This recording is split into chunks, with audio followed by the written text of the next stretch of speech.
शंखनाद हुआ विधानसभा का। सबसे पहले जो पत्रकार वार्ता बहुत बड़ा गेट बहुजन समाज पार्टी और इंडियन नेशनल लोकदल की तरफ से सभी साथियों का हाथ जोड़ के बहुत बहुत धन्यवाद करता हूं, आभार प्रकट करता हूं। उस सोच के तहत हम दोनों पार्टियां मजबूती से मिलकर के इस चुनाव को लड़ेंगी।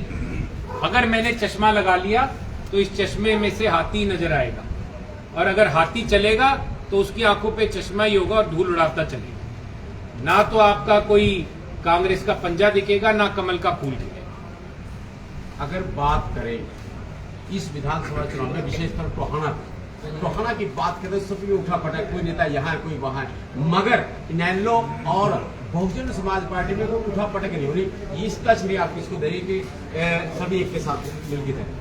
देखिए, आज मुझे ये बात कहते हुए गर्व है कि इंडियन नेशनल लोकदल पार्टी को 2 महीने हो गए हैं टोहाना हल्के की जनता के बीच में, और हमें 11-12 जुलाई को बहुजन समाज पार्टी का साथ मिला, और उस साथ को लेकर के आज 1 महीना और 20 दिन का समय हमें हो चुका।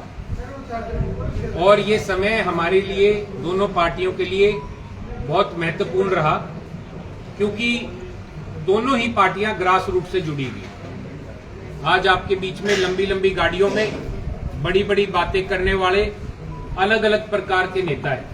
मैं तो प्रेस के साथियों के माध्यम से एक ही अपील करना चाहूंगा कि इस बार एक नए चेहरे को आप लोग आगे लेकर के आए और इस गठबंधन को मजबूती देने का काम। इन मुद्दों को लेकर आप जो जनता के बीच में मुद्दा टोहाना हल्के का एक हो तो आपके बीच में डिस्कस करूं। मुद्दे अनेक हैं, ना केवल हल्के के बल्कि हमारे राज्य के और हमारे देश के भी। आज अगर हमारे बीच में अस्पताल है तो उसमें डॉक्टर नहीं है, थाना है तो उसमें पुलिस वाले नहीं है, स्कूल है तो मास्टर नहीं है, कॉलेज है तो प्रोफेसर नहीं है, सड़कों के नाम पे चंडीगढ़ रोड पे चले जाओ, हिसार रोड पे चले जाओ, रतिया रोड पे चले जाओ, गड्ढे हैं। मैं बात करूं, हमें यहां से जो हाईवे से, नेशनल हाईवे से जोड़ता है सूर्यवाला चौक तक की रोड, जो आज 5 वर्ष का समय हो गया मौजूदा विधायक, पूर्व मंत्री और पता नहीं कौन सी पार्टी के नेता को 5 वर्ष का समय हो गया, उस सड़क को बनवा नहीं पाए। तो ये लोग टोहाना हल्के का क्या विकास करें?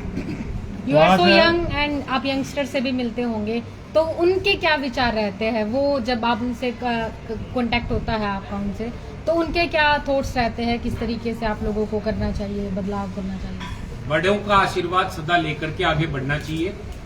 ये बात हमने चौधरी ओम प्रकाश चौटाला जी से सीखी है। मुझे बड़ा गर्व होता है कि मैं एक युवा होने के नाते आज आप लोगों के बीच में पार्टी का आशीर्वाद लेकर के बैठा हूं। एक कार्यकर्ता के नाते इंडियन नेशनल लोकदल और बसपा का जो एक कार्यकर्ता हूं, जो आपके बीच में आज मीडिया के साथी जितने भी यहां मेरे सामने खड़े हैं, उनमें मेरे बड़े भी हैं जिनका तजुर्बा काम आता है, और अधिकतर साथी आप लोग भी युवा हो।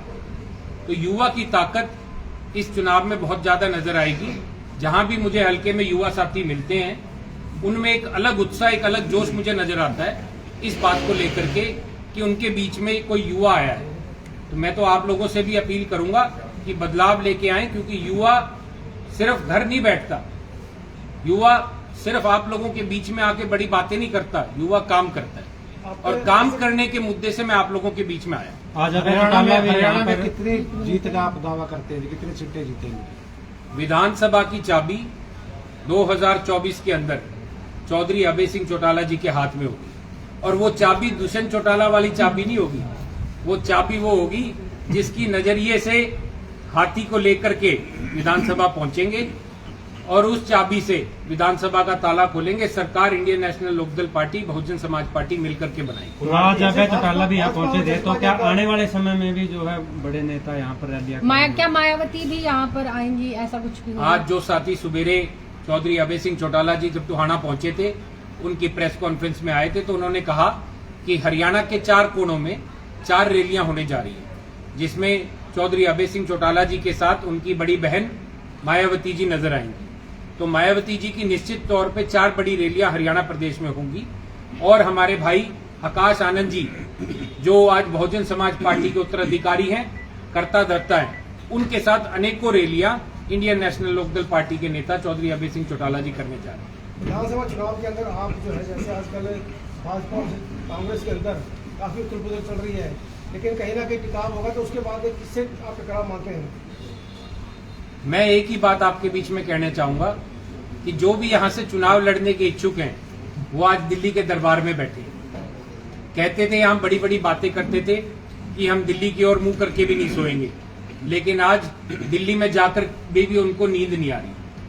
हमने दोनों पार्टियों ने, दोनों संगठनों ने इस अभियान को आगे लेकर के चले हुए हैं कि 2024 में चाहे कुछ भी हो जाए, एक एक साथी को अपनी विचारधारा से अपनी विचारधारा उसके बीच में रखेंगे और 2024 में टोहाना विधानसभा की ये सीट जीत करके बहन जी मायावती जी और चौधरी ओम प्रकाश चौटाला जी की झोली में डालने का काम। मुख्य मुद्दे आपके क्या रहने वाले हैं विधानसभा चुनाव के?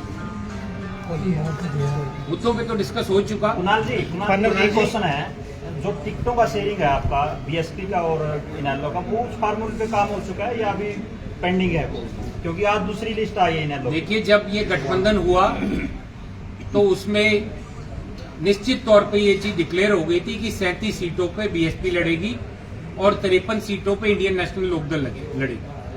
अगर कोई और पार्टी के साथ हमारा गठबंधन होता है इस दौरान, तो वो गठबंधन अकेला इनेलो का नहीं होगा, वो गठबंधन इनेलो बीएसपी का उस पार्टी के साथ होगा। मैं बात कर रहा हूँ शिरोमणि अकाली दल की। मान लीजिए आज पंजाब के अंदर अकाली दल का गठबंधन बसपा के साथ है और हरियाणा में इनेलो का बसपा के साथ है। अगर अकाली दल के कुछ साथी हमारे बीच में आते हैं तो हम अपने सीट शेयरिंग के रेशियो से उनको सीटें देने का काम करेंगे। तो दोनों पार्टियों से रहेगा वो रेशो?